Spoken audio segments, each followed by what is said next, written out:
Selamat pagi jemaat sekalian. Shalom.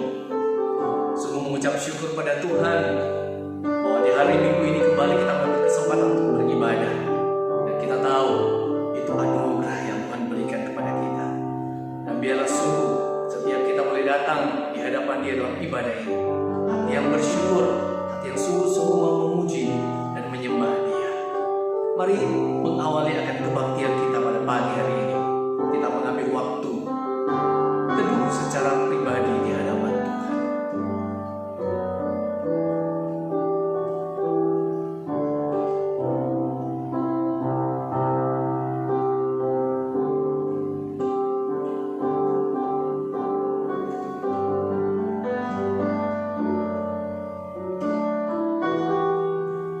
Jemaat sekalian diundang untuk berdiri.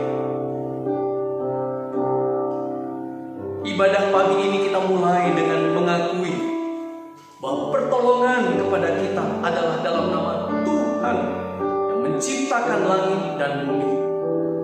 Turunlah atas kita anugerah dan sejahtera dari Allah Bapa, Anak, dan Roh Kudus. Amin. Saudara yang dikasihi oleh Tuhan, sungguh kita adalah orang-orang yang patut bersyukur. Karena kita hanyalah manusia biasa dalam segala keterbatasan. Tetapi begitu berharganya di hadapan Tuhan kita. Sehingga dalam kasih-Nya yang besar, Dia mau menyelamatkan kita. Mari kita boleh memuji Dia. Kita boleh menyembah Dia. Kita mengagungkan Dia. Karena memang Dia layak untuk menerimanya. Tiada ternilai.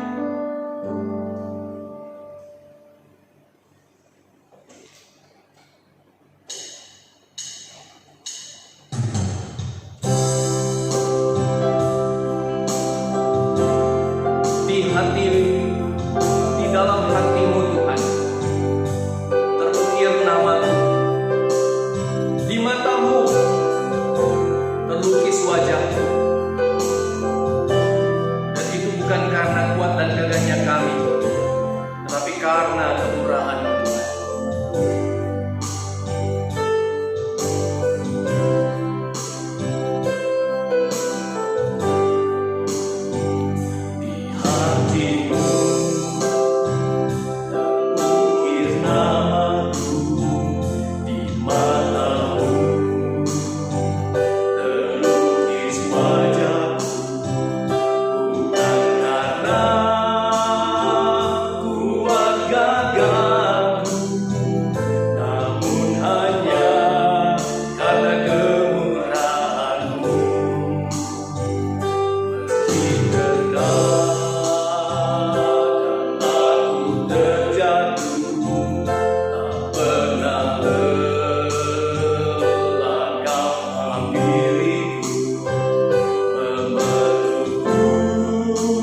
rasa syukur kami Tuhan, karena betapa besar kasih yang boleh melimpah dalam hidup kami waktu demi waktu, hari demi hari ya Tuhan. Di dalam masa-masa sulit yang kami hadapi, kami tetap boleh merasakan ada damai sejahtera. Ketika kami berseru memanggil nama-Mu, kami tahu Tuhan, kasih-Mu akan meliputi kami, memenuhi hati pikiran kami. Ketika kami merenungkan Engkau, kami tahu Tuhan, kami akan terus diyakinkan, iman kami dikuatkan. Bahkan dalam segala kesulitan yang ada sekalipun. Terima kasih Tuhan, kami semua bersyukur. Demikian juga ya Tuhan, pagi ini kami merendahkan diri di hadapan-Mu untuk mengaku segala dosa dan kesalahan kami. Kami mohon ampun Tuhan. Kau tahu seluruh hidup kami, Engkau tahu seluruh isi hati dan pikiran kami. Kami tahu betapa banyaknya kesalahan yang Engkau dapatkan, dan di hadapan-Mu kami sungguh merendahkan diri. Kami hanya memohon akan belas kasihan-Mu Bapa. Mohon ampuni kami. Ampuni kami ya Tuhan. Terima kasih. Terpujilah nama-Mu. Dalam nama-Mu Tuhan Yesus Kristus, kami berdoa, kami mengucap syukur. Amin. Saudara yang dikasihi oleh Tuhan, setiap waktu Allah terus mengasihi kita. Biarlah setiap kita pun sungguh-sungguh dari hati, pikiran kita, dan dari seluruh kehidupan kita, kita pun mau berusaha menunjukkan bahwa kita mengasihi Tuhan. Mari saudara, bersama-sama kita akan mengatakan akan satu komitmen kita. Kita bersama-sama mengucapkan hukum kasih yang sudah diajarkan oleh Tuhan Yesus. Jawab Yesus kepadanya, kasihilah Tuhan Allah-Mu dengan segenap hatimu, dan dengan segenap jiwamu, dan dengan segenap akal budimu. Itulah hukum yang terutama dan yang pertama. Dan hukum yang kedua yang sama dengan itu ialah, kasihilah sesamamu manusia seperti dirimu sendiri. Pada kedua hukum inilah tergantung seluruh hukum Taurat dan kitab para nabi. Silakan duduk saudara sekalian. Saudara, berita anugerah bagi kita dan kebaktian pada pagi hari ini terambil dari Lukas pasal 1 ayat 68 sampai 69. Terpujilah Tuhan Allah Israel, sebab Ia melawat umatnya dan membawa kelepasan baginya. Ia menumbuhkan sebuah tanduk keselamatan bagi kita di dalam keturunan Daud, hamba-Nya itu. Oh saudara, betapa hebatnya Tuhan kita. Tidak ada yang tidak mungkin bagi Dia. Keselamatan yang tidak mungkin bagi manusia, tetapi dimungkinkan bagi Allah di dalam anaknya Yesus Kristus. Mari penuh sukacita kita kembali memuji Tuhan kita. Kau terhebat.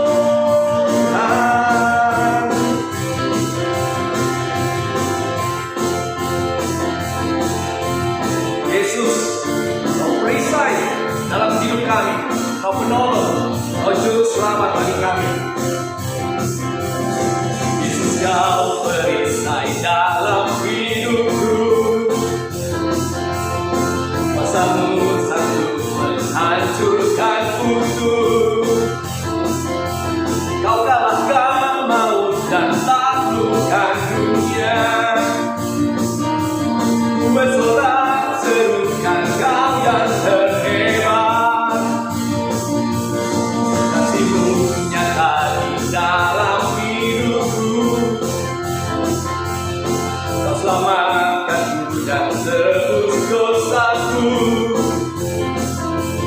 Kaulah yang terbaik, kuasa-Mu sempurna. Kau juru selamatku yang bertahta selamanya. Kaulah Tuhan, kebenaran yang hidup, yang berkuasa. Selamanya di dalam-Ku Kau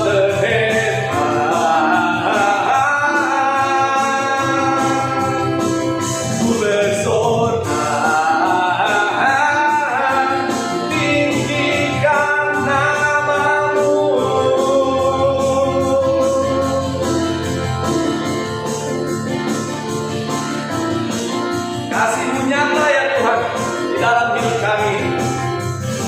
Kasih-Mu nyata di dalam hidupku. Kau selamatkan dunia sebut dosaku.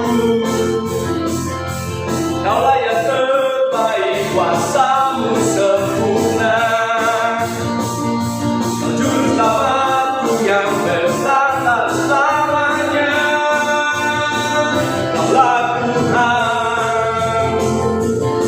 Kebenaran yang hidup, yang berkuasa. Selamanya di dalam-Ku Kaulah Tuhan. Kebenaran yang hidup, yang berkuasa. Selamanya di dalam-Ku Kau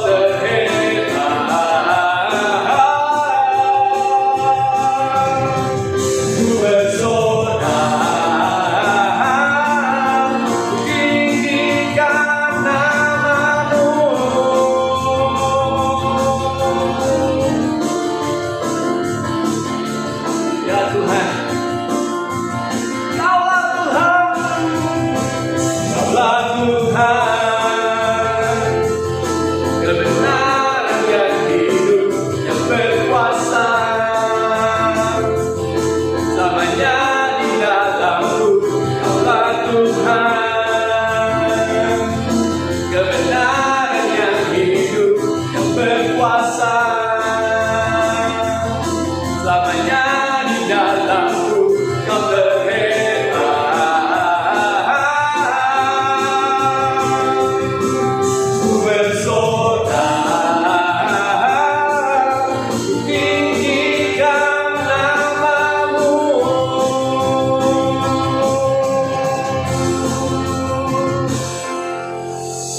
nama Tuhan, saudara. Tuhan kita adalah Tuhan yang terhebat, karena segala kasih-Nya yang memungkinkan kita boleh dibebaskan. Saudara yang kasih Tuhan, ketika kita bebas, kita kemudian dilepaskan dari kuasa dosa, dari ikatan genggaman iblis, biarlah sungguh kita boleh mengalami bahwa kita ada terus di dalam kasih Tuhan, bahwa kita meyakini yang kita tidak akan pernah terpisah dari kasih Tuhan. Kasih-Nya akan selalu ada pada kita. Kasih-Nya akan selalu melingkupi kita. Kasih-Nya akan selalu memungkinkan dan memampukan kita untuk menjalani hari-hari dengan penuh sukacita dan damai sejahtera. Mari saudara mempersiapkan diri kita mendengarkan firman Tuhan. Kita kembali memuji Dia, menyatakan, sungguh Tuhan, betapa besar kasih-Mu bagi kami. Dalam kasih-Mu.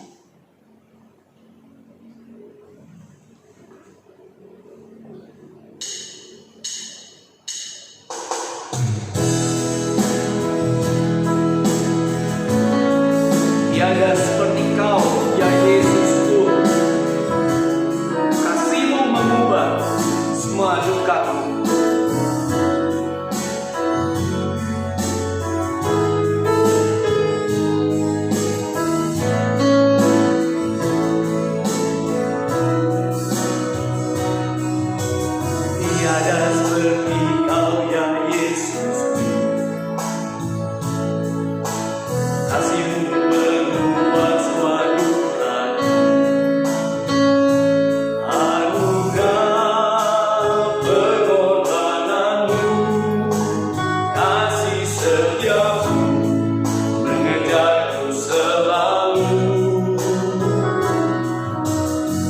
puaskan setiap kerinduan.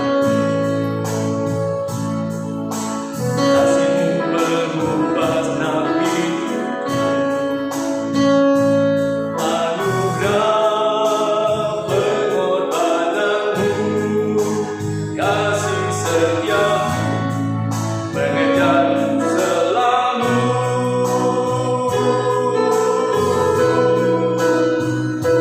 Oh Yesus, ku bersyukur selalu, kasih anugerah-Mu mengalir indah, memulihkan hidup. Yesus, ku bersyukur selalu, wah kasih setia-Mu mengalir indah, ku aman dan kasih-Mu.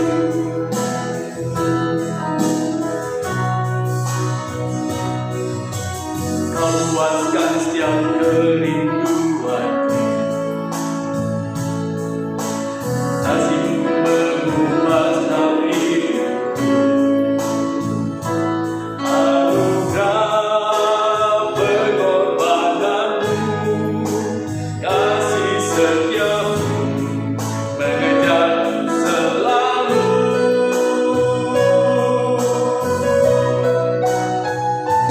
Oh Yesus, ku bersyukur selalu, wah kasih anugerah-Mu mengalir indah, memulihkan hidup. Yesus, ku bersyukur selalu, wah kasih setia-Mu mengalir indah, ku aman dan kasih-Mu.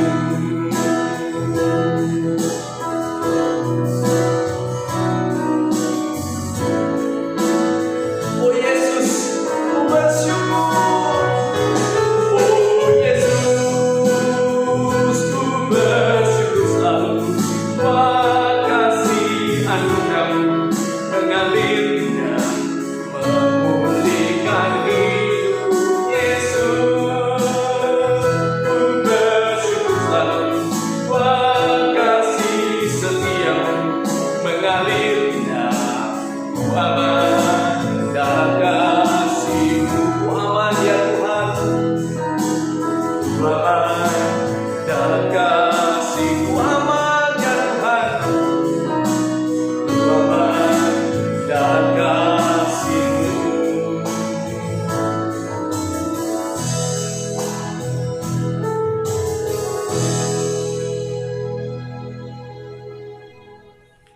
Shalom, selamat pagi, dan salam sejahtera jemaat yang dikasihi dalam Tuhan Yesus Kristus. Apa kabar? Luar biasa.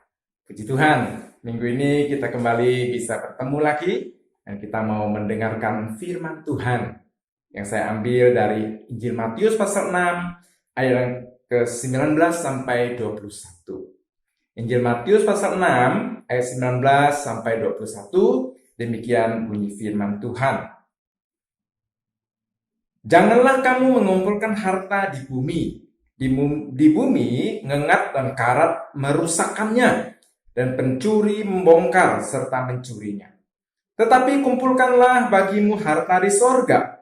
Di sorga ngengat dan karat tidak merusakkannya, dan pencuri tidak membongkar serta mencurinya. Karena itu, di mana hartamu berada, di situ juga hatimu berada. Ayat 21. Karena di mana hartamu berada, di situ juga hatimu berada. Jemaat yang terkasih dalam Tuhan, tema kita pagi ini adalah kumpulkanlah hartamu yang mulia. Saudara, harta apakah yang paling berharga di matamu? Bagaimana saudara mengumpulkannya? Saudara, kondisi pandemi COVID-19 menyebabkan krisis global di seluruh dunia. Ya, seluruh dunia, saudara. Ya. Orang kaya dibikin jadi susah, orang miskin tambah susah. Orang kaya pusing, menaruh hartanya, asa otak mengelola hartanya, agar tak rusak dimakan ngengat, tak habis, tak hilang diambil pencuri. Pusing saudara jadi orang kaya punya harta di era pandemik saat ini. Orang miskin pusing mencari kerja. Mereka terus berusaha sekuat tenaga demi sebakul nasi untuk mengisi perut keluarganya. Ini pun semakin susah sebab banyak perusahaan-perusahaan PHK. Banyak karyawan dirumahkan. Nah, saudara-saudara, kesimpulannya di era pandemik atau wabah yang merajalela di dunia saat ini, saudara, orang kaya susah, orang miskin lebih susah. Jadi hidup ini di dunia yang fana ini memang susah. Betul, saudara? Kalau begitu, bagaimana dapat hidup bahagia sementara tinggal di dunia fana ini, saudara? Saudara-saudara, perintah Tuhan Yesus sangat jelas, saudara. Simpanlah hartamu di surga. Janganlah menyimpan hartamu di bumi. Kenapa di bumi, saudara? Why? Sebab di bumi bikin susah hati, sesak jiwa, pening kepala. Kenapa di bumi kok bikin susah hati, bikin sesak jiwa, bikin pening kepala? Pertama, ingat, bumi ini bukanlah tujuan akhir. Jangan terlalu asik mengumpulkan harta di bumi daripada mengumpulkan harta di tujuan akhir kita yang sebenarnya, yaitu di surga. Hidup kita di bumi sesungguhnya hanya sementara. Alkitab menggunakan kata menumpang.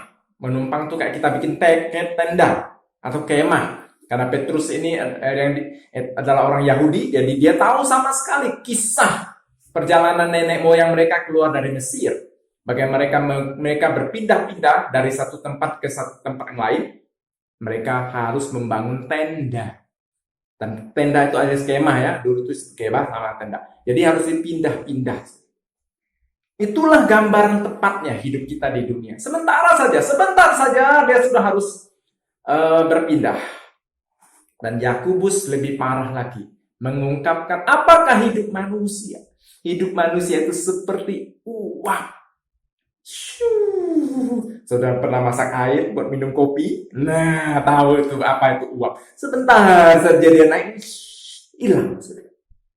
Saudara yang sudah di atas 40-an, 50-an, 60-an, kita merefresh hidup kita sebentar saja rasanya. Kalau bicara hidup sebentar, kalau kita ngomong sama anak muda di bawah 20, mereka nggak ngerti yang namanya waktu cepat berlalu. Apalagi Kak Titan, saudara. Dia cepat-cepat ingin ulang tahun, cepat-cepat ingin ulang tahun. Sebab ingin segera besar, dewasa. Sementara kita yang sudah menjalaninya, hidup ini begitu cepat rasanya, saudara. Saudara ingat, Tuhan Yesus bilang, jangan kumpulkan harta di bumi. Sebab di bumi ini, ngengat dan karat merusaknya. Pencuri mencurinya. Saudara, ada seorang pemuda, dia ingin mengumpulkan uang untuk investasi emas. Dia kerja, dapatkan uang, beli emas. Ada orang teman-teman yang ngajak malam mingguan, nggak mau. Dia mau simpan buat beli emas. Ngajak ngumpul-ngumpul di jalan Reformasi, banyak warung kopi, nongkrong-nongkrong, kongku-kongku, nggak mau. Gua mau kumpulkan uang beli emas. Nah, saudara-saudara, alasannya mau kumpulin uang buat beli emas, itu saja, saudara. Nggak ada yang lain. Baik, nggak apa-apa. Karena dia menjalankan firman Tuhan, kumpulkan hartamu di surga. Emas apa yang sebetulnya dia mau kumpulkan, saudara-saudara? Nah, saudara, kita di tengah-tengah pandemi ini sebagai orang yang percaya, sungguh ada penghiburan. Ya, kumpulkanlah hartamu di surga. Nanti saya jelaskan apa itu surga, saudara ya. Yang kedua, saudara, dunia saat ini sangat berat. Di dunia barat orang berlomba-lomba menghabiskan uang. Ada uang belanja, ada uang belanja. Jadi konsep hedonisme itu konsumerisme, makan, belanja itu sudah merasuki dunia barat, dunia Eropa. Dan itu juga mempengaruhi pola pikir orang-orang modern di dunia Asia saat ini, sudah. Di mana segala sesuatu diukur dari materi. Jadi orang kaya itu diukur dari berapa banyak harta yang dimilikinya, berapa banyak uangnya, berapa banyak tabungannya. Itu diukur dari materi yang terukur, terlihat, tersentuh, ya. Nah, itu yang menjadi ukuran seseorang itu sukses atau berjaya, saudara. Saudara, kalau begitu bagaimana menjalani hidup kita dengan normal? Tuhan Yesus juga bilang kita harus bijaksana menjalani hidup, saudara. Sebagai kepala keluarga, pasti kita tahu bagaimana menyiapkan sandang, pangan, dan papan bagi keluarga kita, saudara. Sebagai orang percaya, saya pikir kita harus taati perkataan Tuhan Yesus. Tuhan Yesus bilang, janganlah kamu khawatir. Khawatir itu overthinking, saudara. Berlebihan membuat orang mikir, yang berlebihan membuat orang menjadi khawatir. Yesus bilang, janganlah kamu khawatir. Sebab kekhawatiran tidak menambah sejengkal pun dari perjalanan hidupmu. Tidak lebih baik kok. Nah, cukuplah sehari untuk sehari.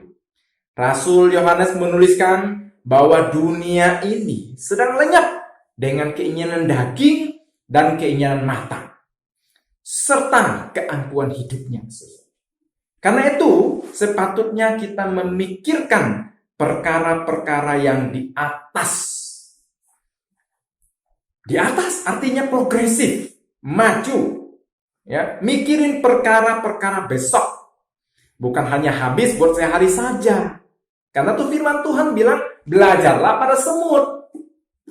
Saudara, tadi bicara kekhawatiran saya hubungkan dengan semut. Kenapa dengan semut? Sebab semut itu binatang yang rajin. Mereka rajin mengumpulkan makanan pada waktu hujan dan waktu kemarau. Terbalik. Mereka mengumpulkan makanan pada waktu kemarau. Waktu hujan mereka menikmatinya. Saudara, prinsip semut adalah cukup, tidak berlebih, saudara. Itu yang membuat semut itu belajar sehari-hari dan tiap hari mereka menjalani kehidupan begitu saja. Dan Tuhan kok bilang kita belajar pada semut. Hai pemalas. Ini buat pemalas ya. Yang rajin sih tidak perlu belajar secara semut ya. Pemalas belajar secara semut sana. Sebab semut tidak pernah khawatir, saudara. Dia punya makanan yang cukup. Tidak lebih, saudara. Orang yang cukup tidak akan khawatir. Orang yang lebih itu membuat dia khawatir, saudara. Orang kaya saat ini khawatir akan uangnya. Hartanya bisa habis, dimakan nyengat, dicuri oleh devaluasi inflasi saham. Ya, saudara-saudara. Saudara, saya mau kembali lagi ke ilustrasi yang tadi, saudara. Anak muda yang kumpulin beli emas tuh tidak terpengaruh oleh gaya hedonisme dan materialisme saat ini. Dia tidak termakan ikutan mode kekinian, rambut kekinian. Dia tidak peduli, dia tidak mau ikutin, saudara. Pokoknya dia bekerja, kumpulkan uang untuk beli emas, dan emas. Jadi ngumpulkan di harta di dunia itu tidak salah, saudara. Yang diperingatan Tuhan Yesus itu adalah perilaku tamak, rakus. Rakus itu sepupunya pelit. Orang tamak atau rakus mengumpulkan harta, makanan, tempat tinggal, tanah sampai berlebih. Itu yang Tuhan tidak inginkan. Apapun yang namanya berlebihan pasti tidak baik. Sebab sebaliknya, orang malas tidak mau berusaha, akibatnya bencana kelaparan, kekurangan menghinggapinya, dan membantingnya ke lembah kemiskinan. Amsal 6 ayat 10 sampai 11 berkata, orang malas tidak punya tenaga untuk memasukkan sendok yang berisi makanan ke mulutnya. Itu orang kelewatan malasnya, saudara. Orang-orang inilah yang diperingatkan oleh Tuhan. Mereka akan mengalami kekurangan, saudara. Sebaliknya, orang-orang yang rajin, mereka tidak akan kekurangan makanan, saudara. Saudara, pemuda yang tadi mengumpulkan emas, sekarang emas lagi mahal, saudara ya. Sudah 946.000 per gramnya di emas antam, saudara ya. Itu kalau kita beli, kalau jual sih nggak sebegitu, saudara ya. Nah, dia tidak peduli. Dia pikir, wah untung gua dulu beli banyak emas. Sekarang emas lagi mahal, gua lagi untung nih. Tuh, dia berkata kepada jiwanya, hai jiwaku, tenanglah. Ada banyak emas padamu, ya. Ada emas di dalam kotak peti barang berhargamu itu. Tenanglah. Nanti kita bawa ke surga. Saudara, apapun yang namanya ekstrim itu tidak baik. Ekstrim malas tidak baik. Ekstrim khawatir artinya berlebihan juga tidak baik. Tuhan mau kita cukup. Kata kuncinya cukup. Tidak boleh lebih, jika juga tidak boleh kurang. Sebab kekurangan ada bencana. Kayak saat ini, saudara, orang-orang yang kekurangan akan kesulitan menjalani kehidupan mereka. Orang yang berlebih tentunya secara kehidupan makan sehari-hari tidak sulit. Tetapi pikiran mereka mutar otak, saudara. Bagaimana menjalankan usahanya, bagaimana memikirkan karyawan-karyawannya kalau mereka memikirkan, saudara. Bagaimana supaya dampak pandemi corona ini selain dampak sosial, tentunya dampak ekonomi sudah di depan mata. Mereka harus antisipasi itu. Nah, saudara, konteks Matius pasal 6 ini, LAI membeli judul masing-masing sangat bagus, saudara. Kita bisa membaca alurnya. Pertama, hal memberi sedekah. Lalu dilanjutkan hal berdoa. Yang ketiga, hal berpuasa. 4 baru yang kita baca tadi, hal mengumpulkan harta. Lalu ayat yang ke-25 pesanannya hal kekhawatiran. Jadi sebetulnya, saudara, Matius mencatat sangat jelas sekali. Simpanlah, Yesus bilang, simpanlah hartamu di surga, bukan di bumi. Ketika seseorang memiliki hubungan yang intim dengan Tuhan di surga, maka dia akan menginvestasikan hidup dan hartanya di surga. Saudara, harga emas yang melambung tinggi berbanding lurus terbalik dengan harga minyak yang sampai nol, saudara. Bahkan di produksi minyak sudah sangat banyak dan ditawarkan tidak perlu duit, saudara. Gila nggak sampai dunia sampai nggak usah duit. Negara-negara produsen minyak itu menawarkan nggak usah duit, nggak usah bayar. Sudah, kamu datang saja, ambil saja minyakku. Saudara, tentunya itu bicara tidak ada duit, enggak betul-betul enggak ada duit. Tentunya mereka mau ruslan, tukar, saudara. Ya kembali ke zaman kuno, saudara. Zaman batu sana. Singkong tukar jagung, jagung tukar padi, padi tukar daging, daging tukar bebek, gitu saudara. Saling bertukar akhirnya. Kenapa? Karena banyak industri sudah tutup. Perusahaan-perusahaan tutup, penerbangan tidak jalan. Minyak bumi turun dan banyak stoknya. Gudang sudah penuh, produksi jalan terus. Karena itu ini menyebabkan ketidakseimbangan. Ketidakseimbangan yang dibuat oleh manusia yang terlalu cepat. Dunia ekonomi yang bergerak begitu cepat. Dunia saat ini 24 jam mencari harta, mencari materi. Di Asia mereka bermain 8 jam. Sorenya, besoknya. Kalau di sini malam, Eropa kan pagi. Masuk lagi main di sana. Jadi sehari 16 jam main saham. Dan sekarang dengan dunia teknologi 24 jam bisa main. Jadi orang tidak punya waktu untuk tidur. Mikirin harta, memperkaya diri. Enggak apa-apa, enggak apa-apa. Selama itu membuat engkau bahagia, selama itu membuat manusia menikmati hidupnya sementara di dunia. Enggak apa-apa, enggak apa-apa. Tuhan bilang simpan hartamu di surga, saudara. Saya mau kenapa kok di surga? Saudara, orang muda ini yang tadi menyimpan hartanya tadi berkata kepada keluarganya, singkat cerita, dia ini sudah sukses, sudah tua, saudara, dia simpan banyak emas, saudara, berkilo, udah mainnya kilo, bukan lagi gram, saudara. Saudara anak muda yang mulai ada uang, tabunglah uangmu di emas, saudara. Emas tidak akan merugikanmu dalam jangka panjang, saudara. Simpan uang sedikit-sedikit beli emas, ya. Anak muda ini dia sudah tua, lalu dia punya keluarga, punya istri, lalu dia pesan sama istrinya. Anak-anakku, istriku, papa ini sudah tua, sebentar lagi akan meninggal. Papa sudah tinggalkan rumah buat kalian ya, usaha juga kalian teruskan. Tapi papa ada tinggalkan emas. Emas, maksudnya apa ini? 2 kilo. 2 kilo. Papa itu emas mau bawa ke surga. Nanti bawa ketemu Tuhan Yesus, mau persembahkan kepada Tuhan Yesus sebagai ucapan terima kasih papa. Tuhan Yesus sudah memberkati papa. Oke? Nah, gimana maunya? Waktu aku mati, masukkan saja di peti matiku. Kubur sama-sama ya. Lah. Oke deh. Ini ilustrasinya imajinatif, saudara ya. Lalu singkat cerita dia mati dan dia bawa emasnya ke surga.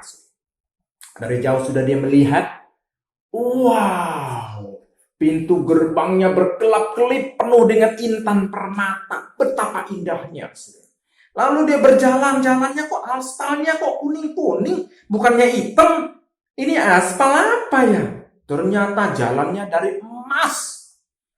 Lah, dia bawa 2 kilo emas nih, buat Tuhan Yesus gimana? Oh, jalannya aja dari emas. Lalu dia buang sudah pinggir. Tiba-tiba muncul tuh malaikat. Kamu ya buang-buang sampah di surga. Petik itu, ambil. Sembarangan saja buang sampah di surga. Nah, saudara-saudara. Emas di dunia yang berharga di surga jadi sampah. Nah, saudara, kita berpikir, Yesus ngomong simpanlah hartamu di surga. Emang di surga perlu harta apa, saudara? Emas kah? Saudara, banyak orang menggelabui orang, saudara. Hati-hati, di surga dia tidak butuh emas dunia. Barang emas dunia itu sementara, berkarat, bisa hilang, diambil, dicuri, devaluasi, saudara. Emas di surga yang Tuhan Yesus maksudkan adalah sesuatu sifat nilainya kekal. Jadi bukan begitu barang. Tabung uangmu banyak-banyak masuk surga, itu bohong, saudara.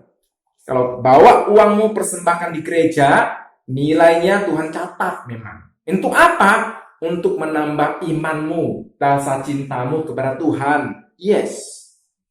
Apa menambah jumlah harta di surga? Enggak perlu, saudara. Di surga itu tak perlu harta beginian. Harta beginian hanya dibutuhkan di dunia.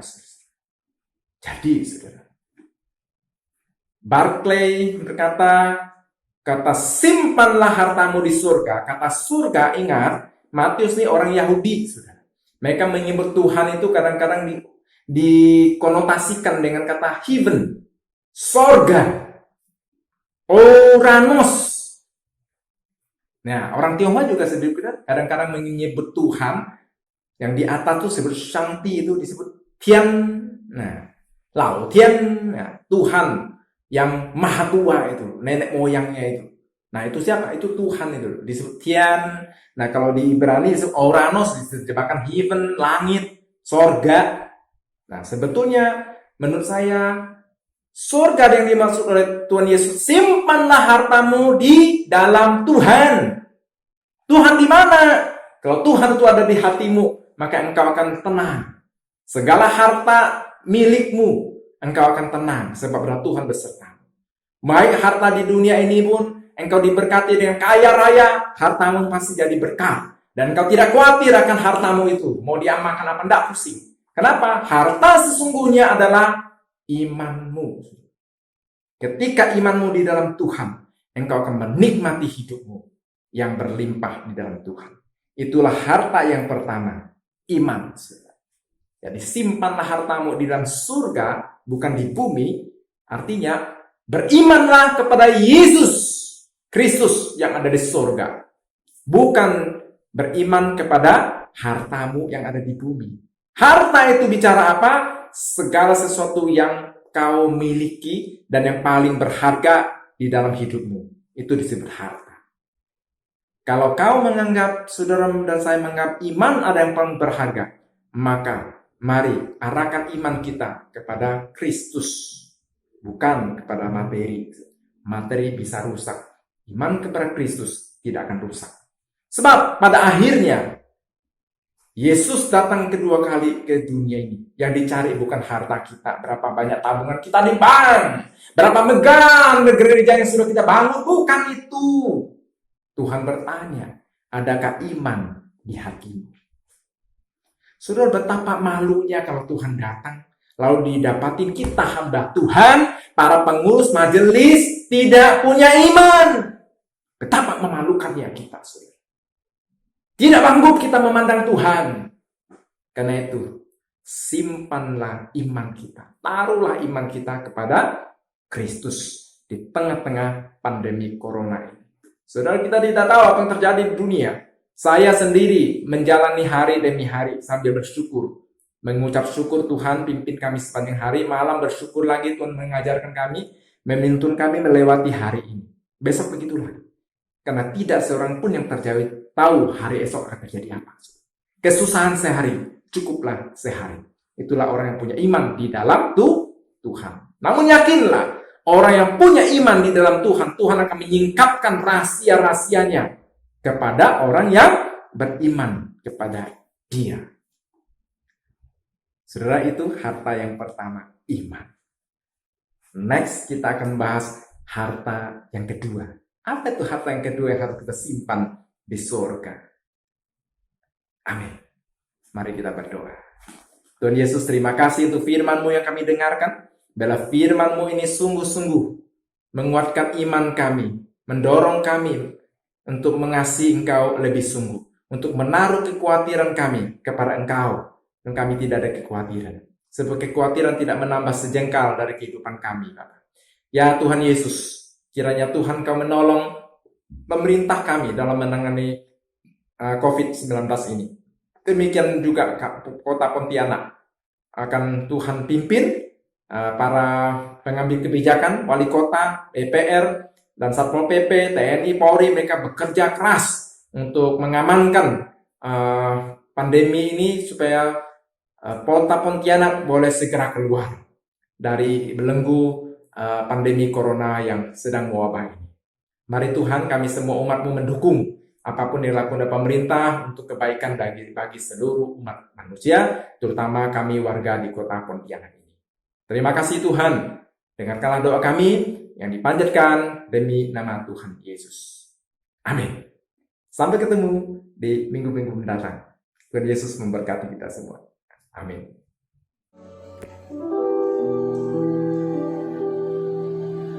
Saudara yang dikasihi oleh Tuhan, terpujilah nama Tuhan. Kita sungguh bersyukur kalau kita boleh mendengarkan firman Tuhan. Apa yang sudah kita dengar, apa yang kemudian Tuhan berikan untuk boleh kita pahami, kita boleh kemudian melakukannya di dalam kasih kita kepada Tuhan. Mari saudara, mari kita boleh memuji Tuhan, merespon akan firman Tuhan yang sudah kita dengar, kita terima dengan mau berkata kepada Tuhan, "Ku ikut Yesus."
surga.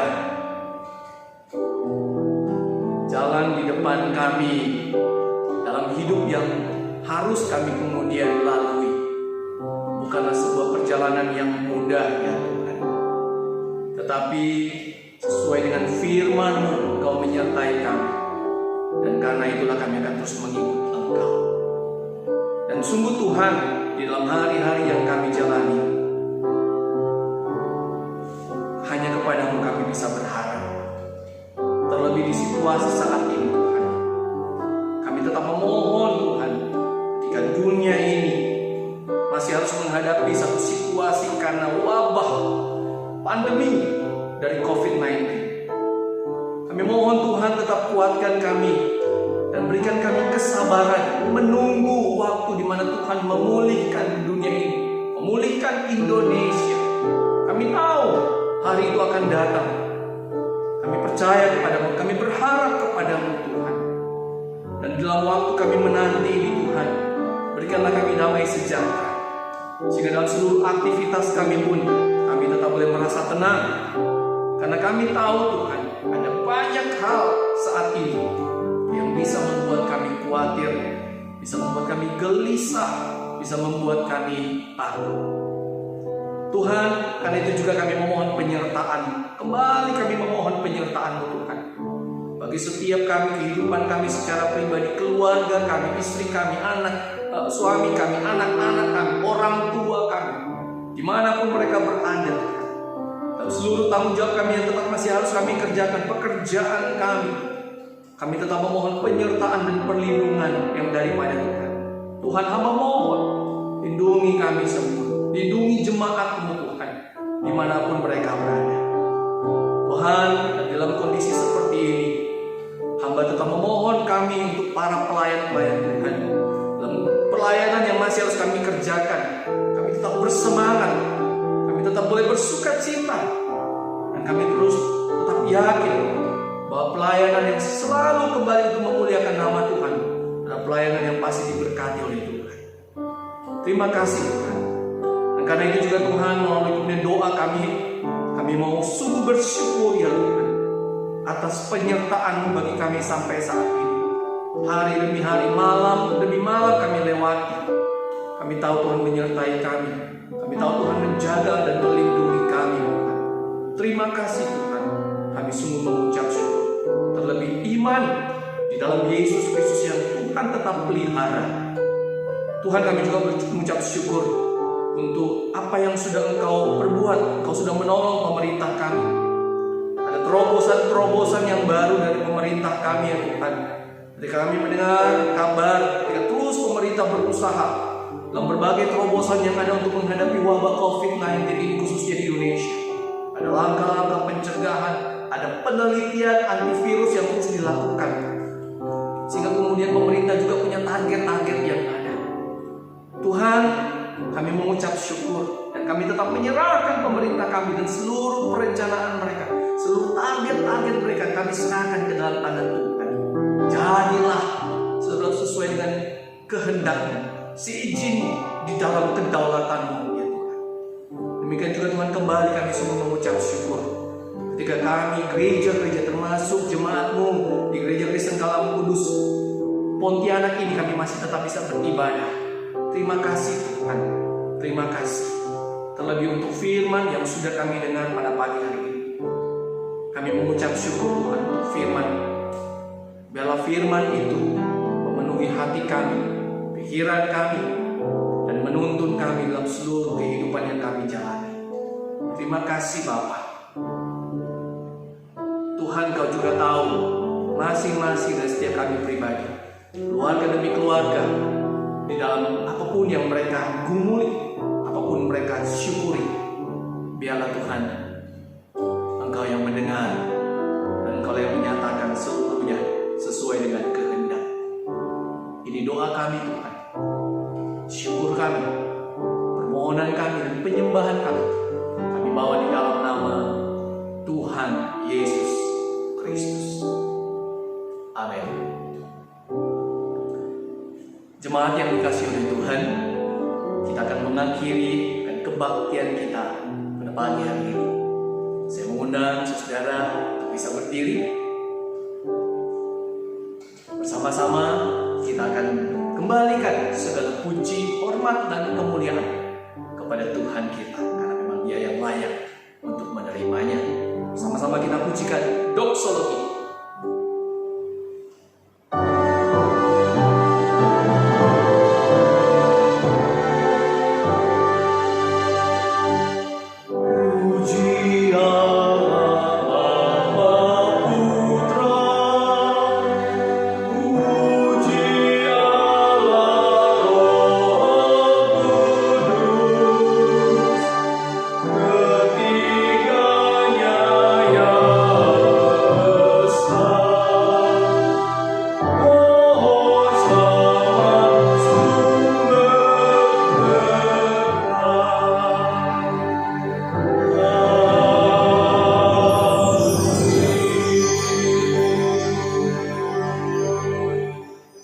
Jemaat sekalian, terimalah berkat daripada Tuhan.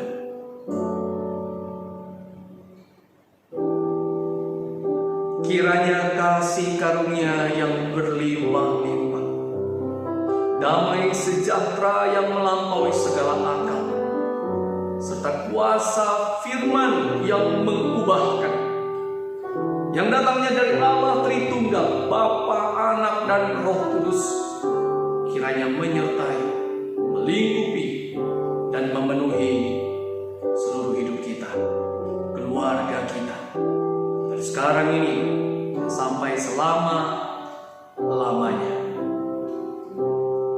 Amin. Waktu teduh.